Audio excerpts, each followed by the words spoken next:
शिव की आत्मा, शिव और शक्ति की आत्मा में वो पावर है कि किसी भी आत्माओं को जो ब्रह्मा की रचना है, इस ब्रह्मांड के ब्रह्मा की रचना है, उसको वो मुक्ति दे सकते हैं। शिव शक्ति भी दूसरे ब्रह्मांड से आई हुई आत्मा है, वो मनुष्य बन गई और फिर उसने शिव शंकर की उपासना की और ऊपर पहुंच गई। समझो कि ये 10-15 कला की आत्मा है, तो शिव शक्ति भी उसको मोक्ष नहीं दे सकते, मगर उसको कहेंगे तुम परमधाम जाओ, और परमधाम आत्मा हो जाएगी तो परमधाम में वो आत्मा मुक्त नहीं पाएगी, क्योंकि एक कला के परमधाम में 10 कला की आई हुई आत्माएं हैं, वो डाइल्यूट नहीं होती, उसको मुक्ति नहीं पा सकती। इसलिए उसको ज्ञान हो जाता है, केवल ज्ञान स्वरूपम हो जाती है आत्मा। इसलिए परमधाम में ज्ञान हो जाता है तो वो आत्मा आप कहाँ से आई है, क्यों आई है। इसलिए हर कोई आत्मा, चाहे विष्णु भी चाहे तो उसको स्वर्ग का सुख दे सकता है,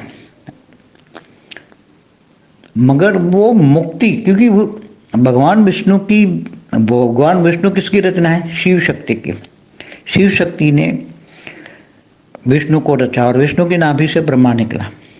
तो प्रजापिता ब्रह्मा की जो रचना है वो विष्णुपुरी जाती है तो वो महाभोगी बन जाती है। मतलब वहाँ महास्वर्ग, जैसे देवता भोगी होते हैं ना, तो देवता इंद्रलोक में रहकर कितना भोगी होते, भोगते, तो विष्णुपुरी में जाकर भी वहाँ महाभोगी बन जाती हैं आत्माएं।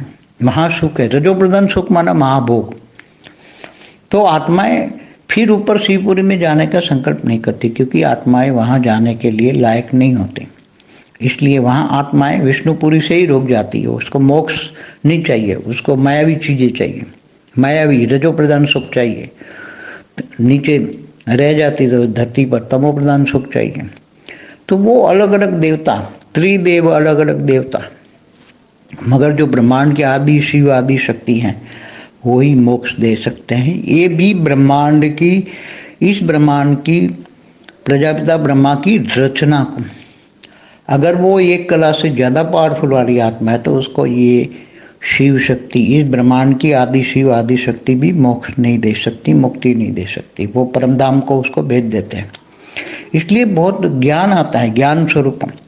जब आत्मा आत्म स्वरूप में स्थित होती है, पूरा ब्रह्मांड एकदम क्लियर दिखता है, महाब्रह्मांड क्लियर दिखता है। ब्रह्मांड महाब्रह्मांड का जब आदि मध्यंत का ज्ञान होता है, परम महाब्रह्मांड माना गैलेक्सी यूनिवर्स का ज्ञान होता है, शिव महाशिव परम महाशिव का ज्ञान होता है, विष्णु महाविष्णु परमा विष्णु का ज्ञान होता है। तब ये जब आत्माएं आत्मस्वरूप बनती तो उसके अंदर सारा ज्ञान इमर्ज हो जाता है। तो आत्मस्वरूप